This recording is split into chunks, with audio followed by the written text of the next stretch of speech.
want any 8s on the board, he'd need such as a S for Serenata or Sonate, I believe.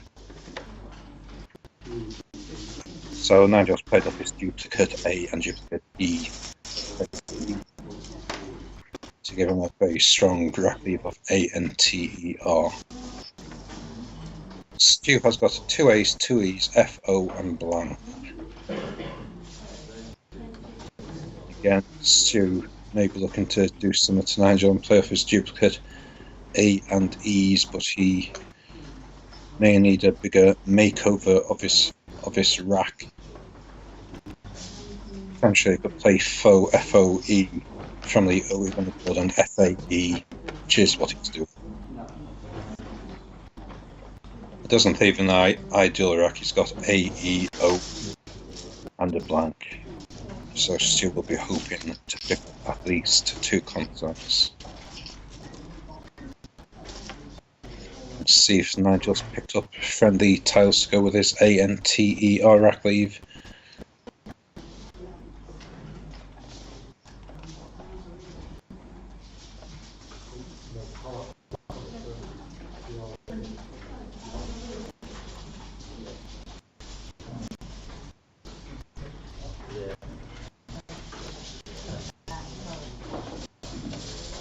Nigel's making his play on sorry I couldn't comment because I didn't see his tiles, but he must have picked up WL to go with ANTER. A quick thing shows I don't think there was a bonus available, and Nigel would have played it, no doubt, if there had been. If he had an I instead of the T, it would be such as Lawnia, or if there was an E to play through, he'd have Tree Lawn, TREELAWN. But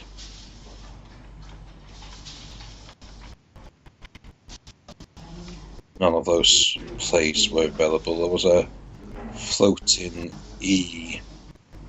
It was actually playable. Nigel missed it if his letters were right. It would have been...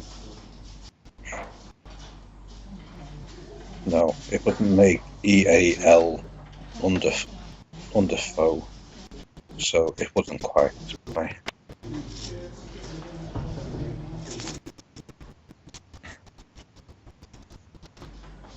Anyway, Stu's go. He's got OOU AES blank and is 2 points behind. Seems Stu's exchange OOU, which seems quite reasonable. Stu have kept 3 bells with his blank, so there's every chance he was going to have a testing rack, and he did. I think Quackle showed that there was better moves I didn't see.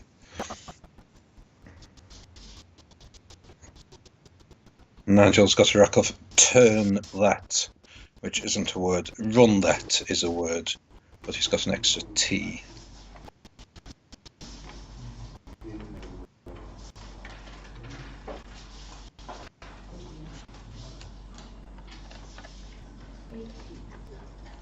Nigel's playing a 6-letter word onto the bottom triple of turtle, making let, keeping the N.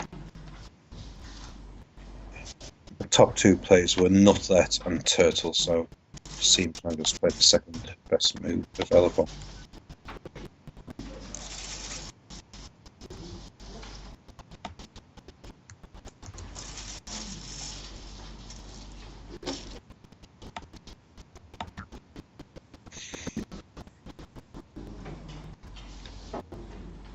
So with Stu's rack of OUK AES blank, I don't believe there's any 7s available with this rack, but it's likely that it's a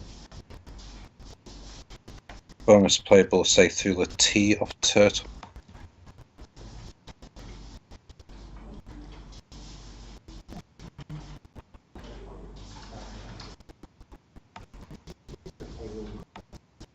I believe there's outskate and outtakes, and probably takeouts through the T of turtles that's set at the bottom of the board.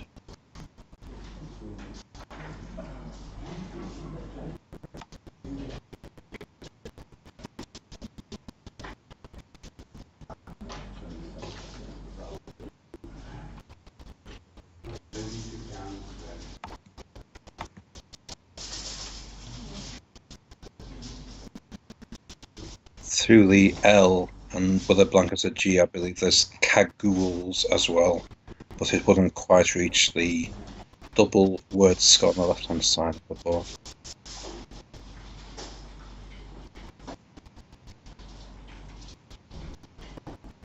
I'd possibly go for something like outtakes with O and the U before the T of turtle, and so it just reaches the double word score to the right-hand side of the board.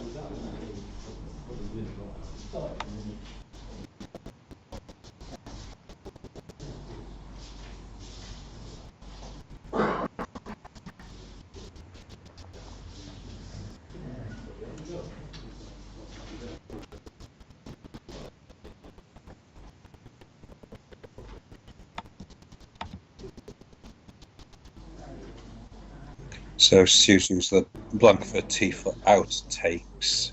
74. Or it might be outbakes, actually. It might be a blank for B, I'm not sure which one it's played.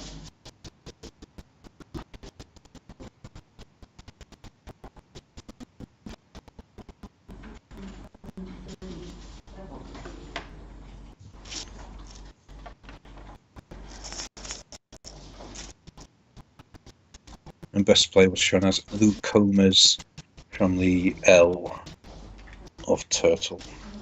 The blank as a M.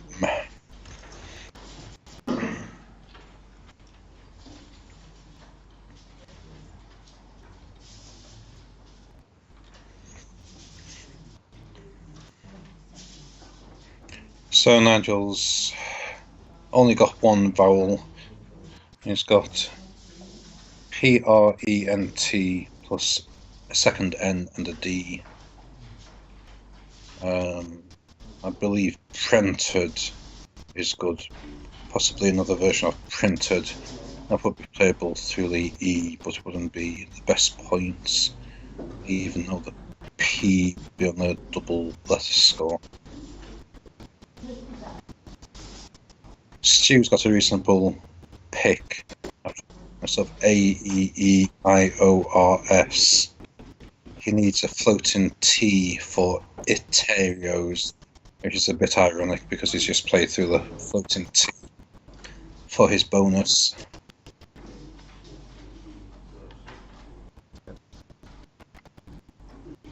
I just played trend, making OD. Printed, what I said was the fourth best move, trend was the third best move.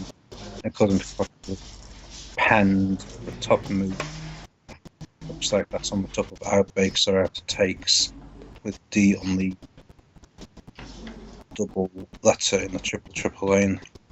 So Nigel has provided Stu with a T, but in the wrong place for Iterios. He needed the T obviously towards the start of the word rather than towards the end.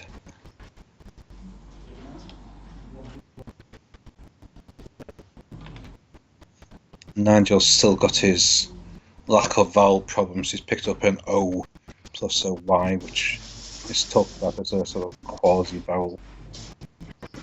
So Stu has A-E-E-I-O-R-S. He may be looking to play in the bottom left triple, as that's a sort of hot spot at the moment. But the hot spots are also the E and the S of outbakes or outtakes. Looks like the blank was a T, so it's outtakes.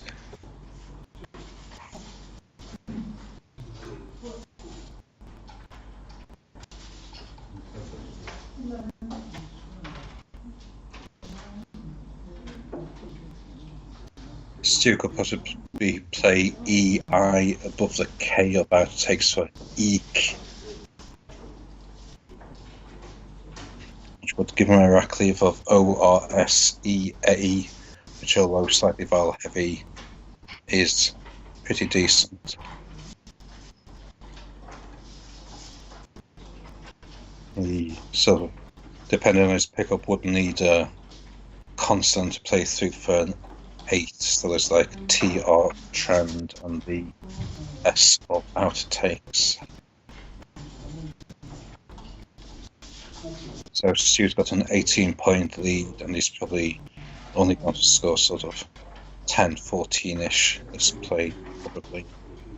He could pluralise Sank, C-I-N-Q, with an S, but it may well be a waste of the S, because it's not going to score highly 10. with it. He plays OE above the ES of that takes, which comes about 8th in Quackle's valuation. Quackle's favourite play was IO at 14J. 14J. So that was under the AK of outtakes. So Stu's given himself a rack leave of Raise, R-A-I-S-E, which is quite good, and picked up RD. So he's got a promising rack for next go. But we'll go back to Nigel, who has a 28-point deficit, and BOPY Boppy, which I'm not sure is good, plus NT. Sasha? I'm scared.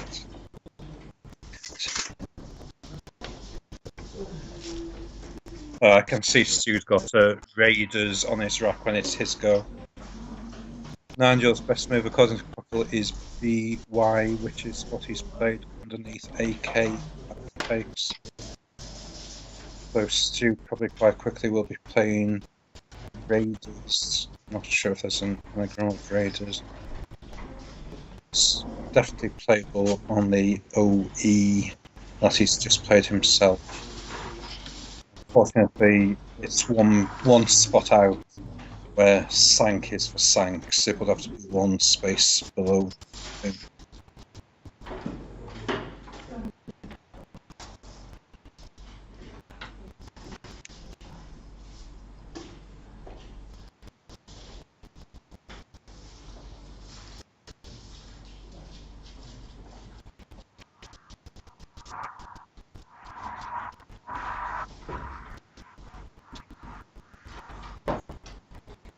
So Stu's got a 4-point deficit, but if he plays Raiders here, 2, 4, 6, 7, he's taking his time because it will be putting an I next to the triple word spot on the right middle.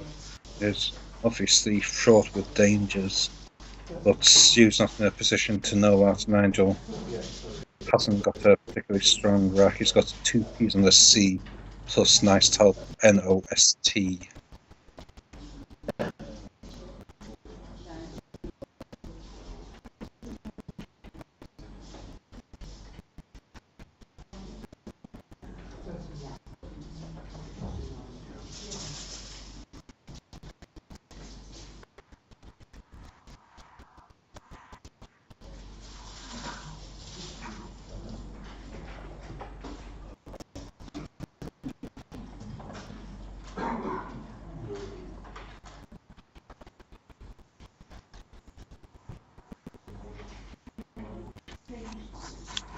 As I say, Stu's taking his time because he's looking for alternatives. Raiders, I guess he'll have seen as a bonus, but it isn't for a premium score, i.e. not a double word. It is 50 points bonus, so he'll score around 60 points from it. But he'll be looking to play it somewhere a bit less open if possible.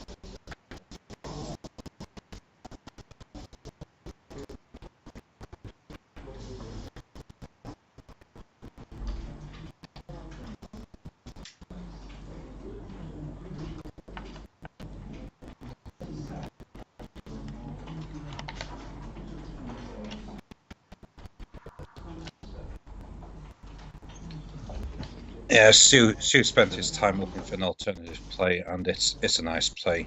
He's played through the E of Trent for re-raise, which is the top play, so it pays to spend time looking. If you see one move, it's time permitting, it's wise to spend time looking for an even better move if there is one, and that's exactly what Stu has done here. So, you know, congrats for that. There can be some players who play too fast to ensure that they are playing the most optimal play. So Stu's got a 70-point lead. Nigel's got a rack of CNOPPST. Stu's picked up a sort of fairly decent scoring rack, which may mature into a bonus in 1 or 2 moves' time.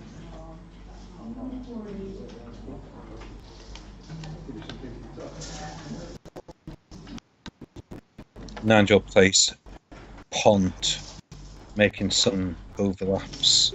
For 22 points, it's just shown as the 6th best move according to Crackle. POPS, Pops, the preferred move. On K3. Not quite sure what it is.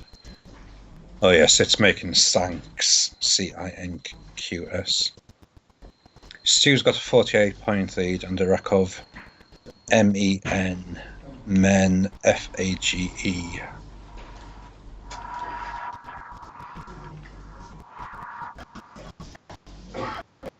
The triple letter before the OR, which Nigel has created, must be quite tempting, but it's going to be sort of fraught with dangers on comeback plays in the triple lane on the left-hand side. If Stu decided to play, say, FA going down, then that would take the danger out and score around 30 points.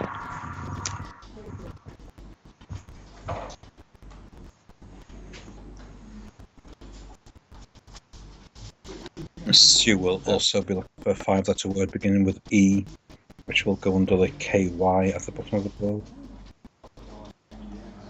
The FA, which I've suggested and Stu has played, is the 2nd best move behind Feed, which is in the bottom left-hand triple.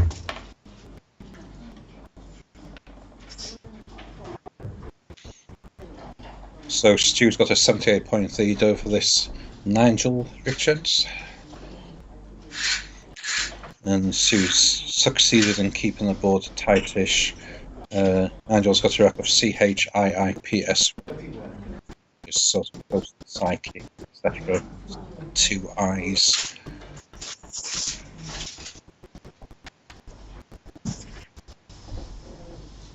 Potentially Nigel might pluralise Sank.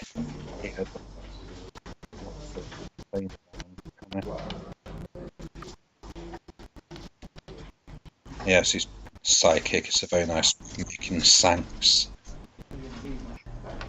It's the 2nd best move according to Crackle. It seems to be SCYPHI, which is an anagram of physic, not psychic. But I wouldn't be sure of that word. Sci-fi. So Nigel's closed the gap to 30 points. Stu has a rack of AEE, so AEEEGMN.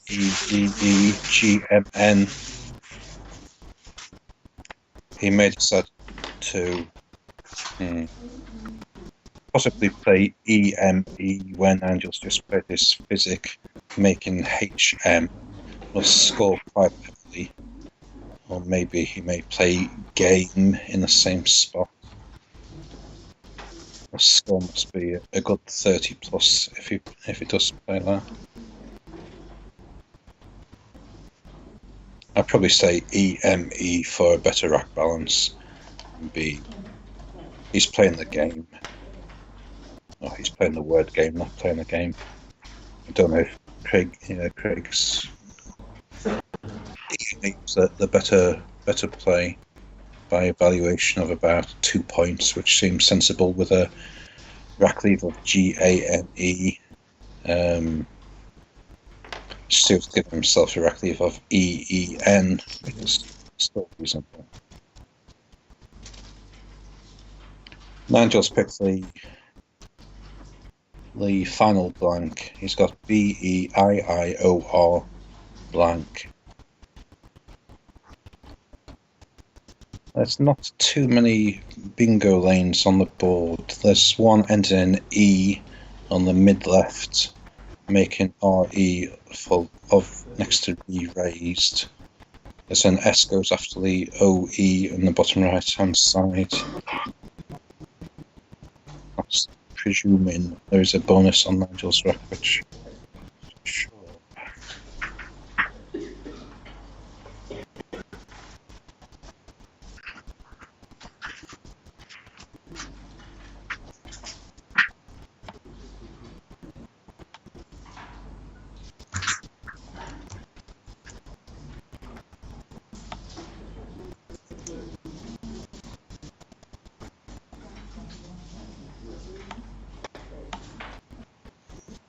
There are no 7-letter bonuses on Nigel's rack. I've just looked on.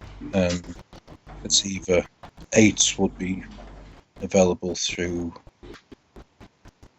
with 4 different 8s available, but there's not actually anything to play through to make an 8. So Nigel's played Biro. It's going decently. Shows Bio is able to play for 6 less points, keeping the R for a strong rack leave. Stu has got Vixen plus ES.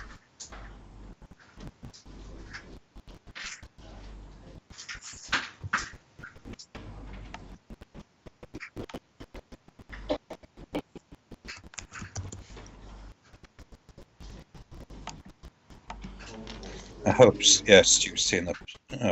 Well, there were a couple of plays there. There was EXIES or X-Sign. Stu's got double the X, that's 16, 19, 20, 60, 70, I believe. So Stu's in a very strong position here. He was 49 ahead, but Nigel is very likely to have a bonus playback here. So with the blank as a T, Nigel's got such as Toenail.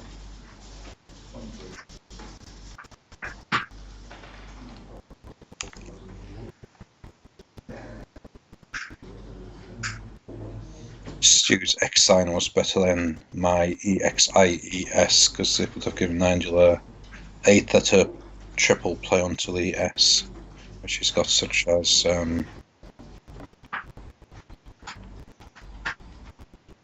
aileron or ailerons or anything like that.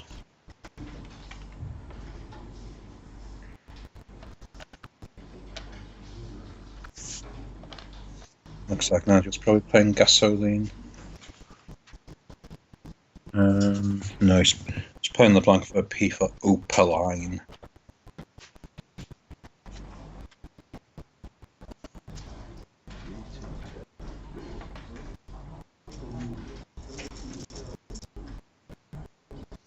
KO line was the same valuation in the same spot. The better players will look to use a blank for a sort of more obscure, less friendly tile. So Nigel's used it for a P, but he could have used it for a K for KO line.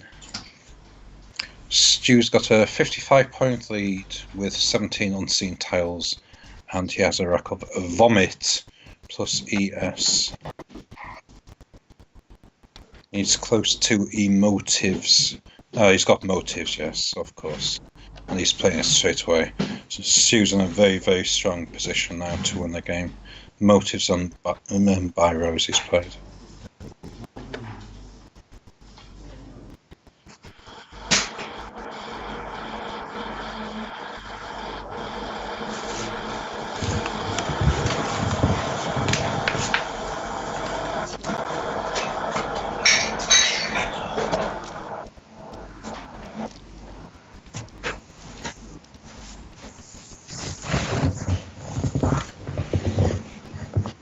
So Stu has a 128-point lead. There's only 3 tiles in the bag.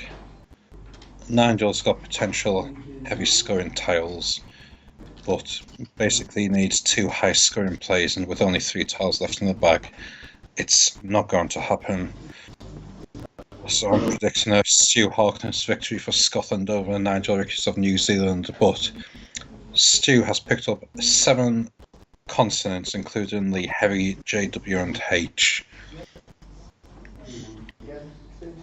And there are there are places to offload, say the JW or HJ through the A of Opaline at the moment.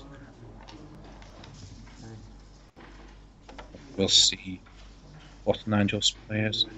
Nigel's taking the triple. No, he's not taking the triple, so he's just playing his GU to leave one in the bag.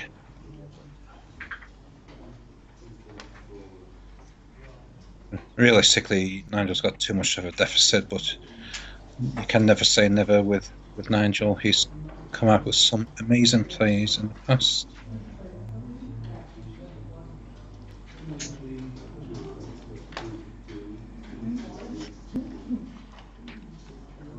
So Stu's likely to play Joe or Hadge through the A of Opaline here to score 26 points and to get rid of 2 heavy value tiles which otherwise would have counted against him if Nigel bonuses out.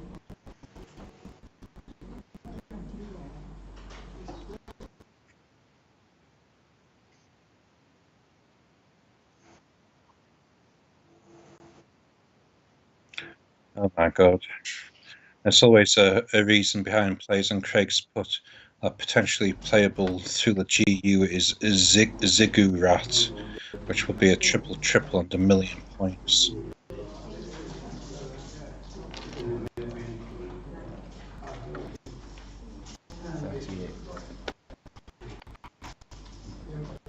Don't know if you've got Nigel's new tiles on his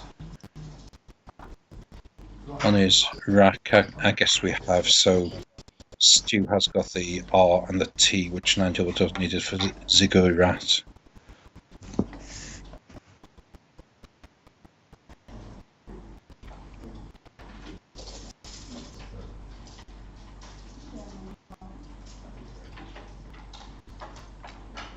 Stu's throw was a better play than the Joe I was suggesting. W triple to score and double word, so it was 38 points. Nigel gave himself one last chance, but it depended on what tiles were in the bag.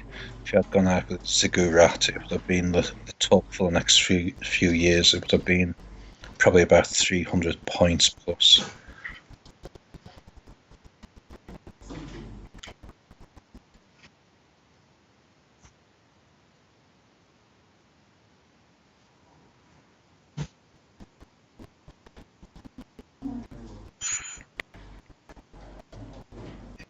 So Nigel's played Zag for 53 points.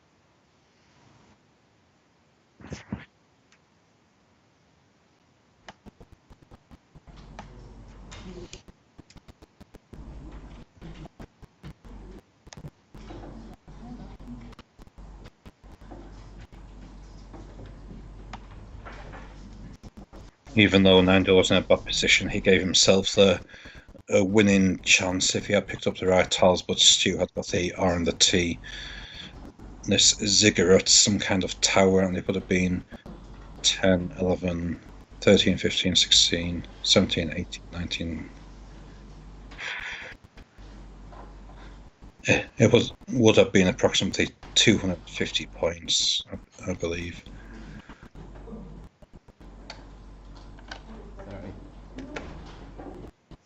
Stu's played Jin J through the IN and is just over 100 ahead, with Nigel got DIIU, if that's right.